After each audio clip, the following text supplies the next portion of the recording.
What's up, YouTube? Good morning.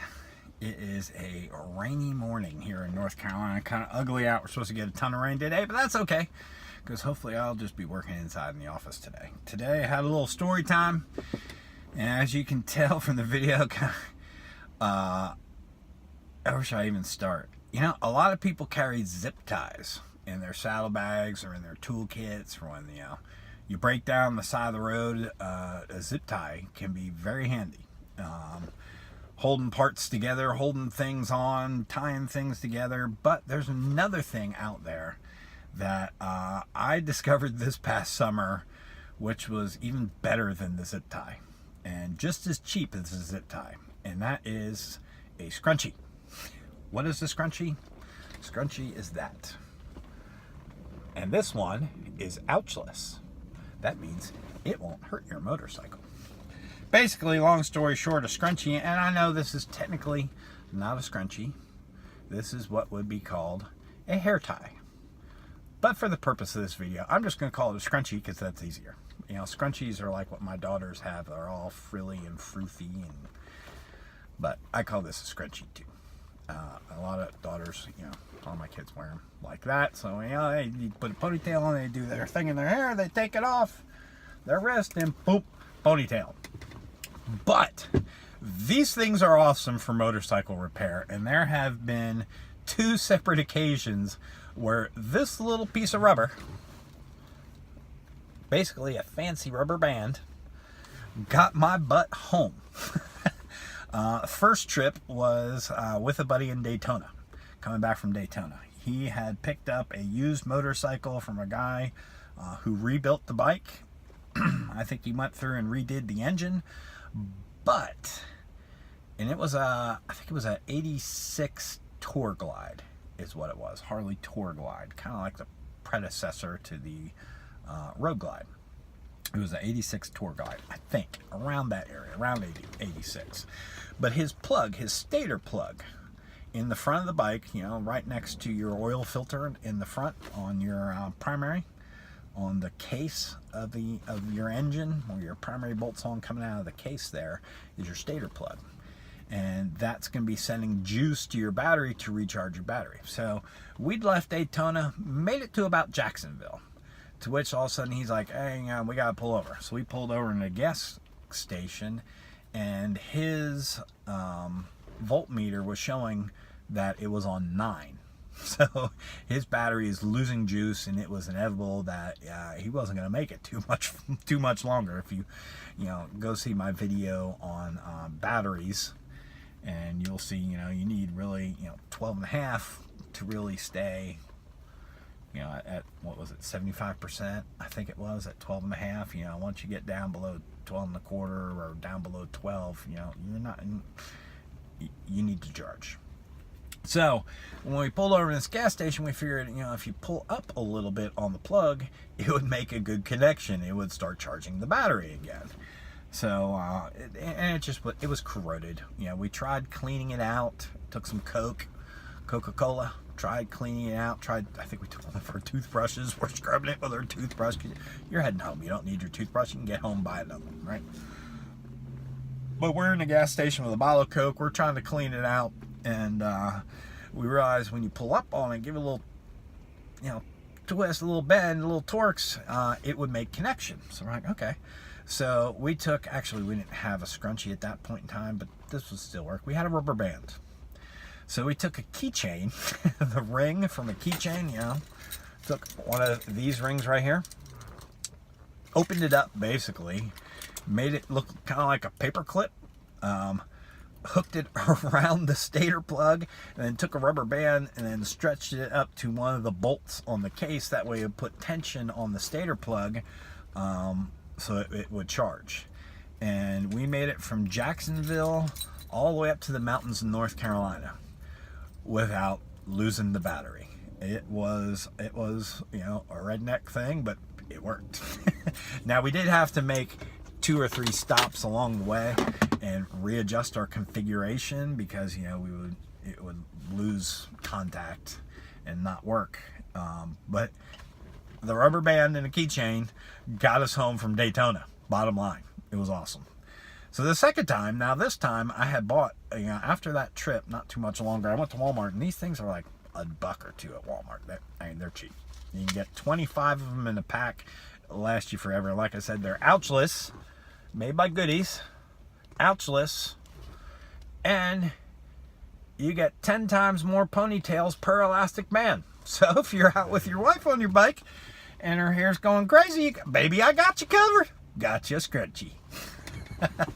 Well, the second time this came into play, and I had bought these, I guess, for the spring. I don't know, maybe it was like some kind of premonition of havoc to come.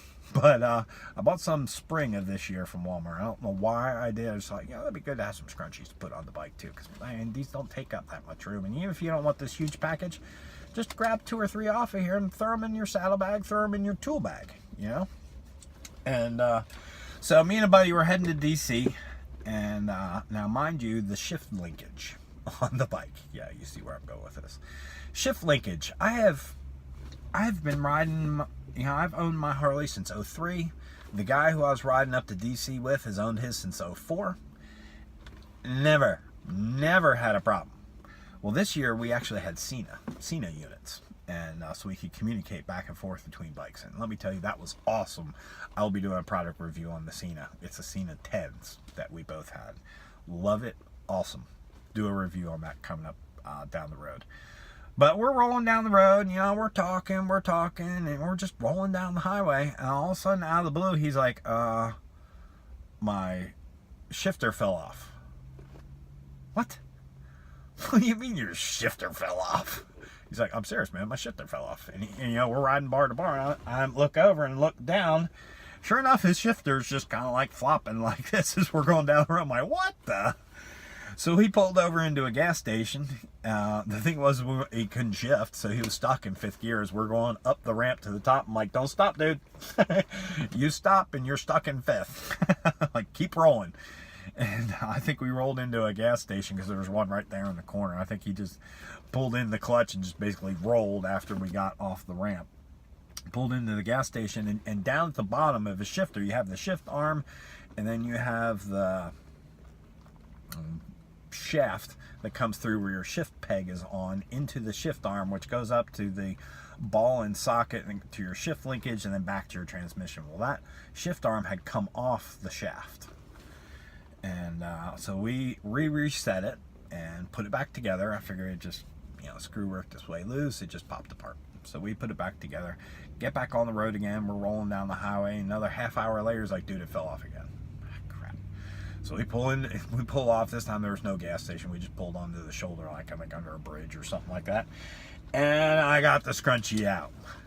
And basically we wrapped it around the shifter on this side of the shaft, and then stretched it over, and if you want to make it shorter, you just do that, right? You just twist it up a couple times, maybe even link these together so it's now it's short. You know what I'm saying? So you can shorten these up, make them smaller, or if you want to, you can take one like this, loop that through. You can link the two together and make it longer. So if you got multiple ones, you can make this as long as you need it, or as short as you need it by twisting them up. So another little tip there. But anyways, we took one of them, or maybe it was 2 like that actually is what we did, because it was about that far distance. And I linked it around his shifter pegs, like where the peg comes in to where the shaft is, and linked it to there, linked it over to the shifter arm, and basically forced them to stay together. And this is on the trip up to DC, let alone the 2 or 3 days that we're riding around in DC and then all the way back home to North Carolina from DC. And it worked, and it worked all weekend later. But what the ironic thing was, is after we had put the scrunchie on his bike and gotten him back together, we're rolling up the road. Another hour later, we're coming up to get off of the highway for something. I don't remember, it was an hour or 2 later. And I go to shift down, and holy crap, my shifter fell off now. But where mine fell off was not down at the bottom. Mine fell off where the ball went into the socket up on the shift linkage. That fell apart there. So again, we pulled over, And I popped the ball back into the little cup, and I played with it for a little while, and I realized that that cup is just worn out, and that ball won't stay in the cup of the shift linkage. Why Harley did that, I don't know. That is, in my opinion, the stupidest design. So again, I bust out. I go right now. I'm like right to the scrunchie. So I wrap it around the shift linkage, twist it around the shifter arm, and held that together for the next 5 hours on our trip to DC. When I got to DC, we wound up going the next day, and I bought like a, it might have been a 3/8 inch drill bit and a bolt with 2 rubber bushings. And basically I took that shoulder bolt and drilled it out, and then took the ball off the shift linkage, and I just put a bolt through it, and that was a permanent fix. So on the way home, mine's now, it's got a bolt. It ain't coming apart anymore. On the way home, everything was cool. About Greensboro, we met up with a buddy who wanted to ride the last hour back with us, and he rode the last hour back with us, and on the way back to his house, I had just about gotten home. And on the way, I get a phone call from him. He's like, "Hey man, I don't know what to do. My shift linkage just fell apart." I'm like, "What?" Or something like, I don't know if it fell apart that day, but it was a couple days later, but his shift linkage fell apart too. And I was just like, what the heck, man? In 15 years of riding Harleys, like, I hadn't seen too many shift linkages, and maybe it's a lot more common than I know, but I hadn't seen too many shift linkages fall apart. But like that weekend, 3 different bikes, all 3 of them, the shift linkage just, I have, at that point in time, I had 45,000 on mine. My buddy probably has 20 to 30 on his, and the other guy maybe about the same. So it was just kind of weird how 3 different bikes, all at the same time period, the shift linkages fell apart. But the saving grace, till you could get it fixed permanently, was the scrunchie. Now think about it. If you would have taken a zip tie, and that ball, on mine, the ball where it went into the socket, if you would have done a zip tie does not stretch, does not have flex. You could have zip tied it, but it probably would have been hard to shift, because as you shift, the arm and the linkage move like that independently. A scrunchie will flex and let that motion keep doing that. A zip tie would keep it locked in this position, and if you were to go back like that to shift, it would probably snap the zip tie, or the zip tie would just pop off the end.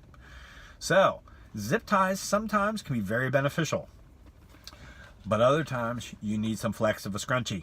So I suggest you put some of these in your saddlebag, because you never know when you're going to need one, or maybe you even you want to strap something down to your bike, and you have bungee cords that have the hooks on them, right? But there's nowhere really good to hook to. You take the zip tie, give it a little twist, pull this through, or the scrunchie, wrap it around whatever you're going to wrap it around. It's not working because it's not big enough. But you wrap around whatever you're going to wrap around, and then you pull the end through, and now suddenly you got a spot where you can attach a hook to. Fancy that. So if your hook doesn't fit around whatever you're trying to hook it onto, you can put a scrunchie around it and create your own spot to make a hook. So there you go. Another little tip for you. So these things, for $1, come in handy. I highly suggest you put some on your bike. Definitely one thing to carry around. It may mean simple, may be stupid, but you know what? When you break down, you'll be highly thankful you have it. It only costs $1 or $2 next time you're at Walmart. Get some, throw them on your bike. So there's your tip of the day with a little story time. I hope you enjoy your day. I thank you for joining Yogi's Cycle Service. Please remember to like, subscribe, share, blow it up, all that 9 yards. Love y'all. Be safe. Thank you for supporting. Have a great day. Take care. Bye-bye.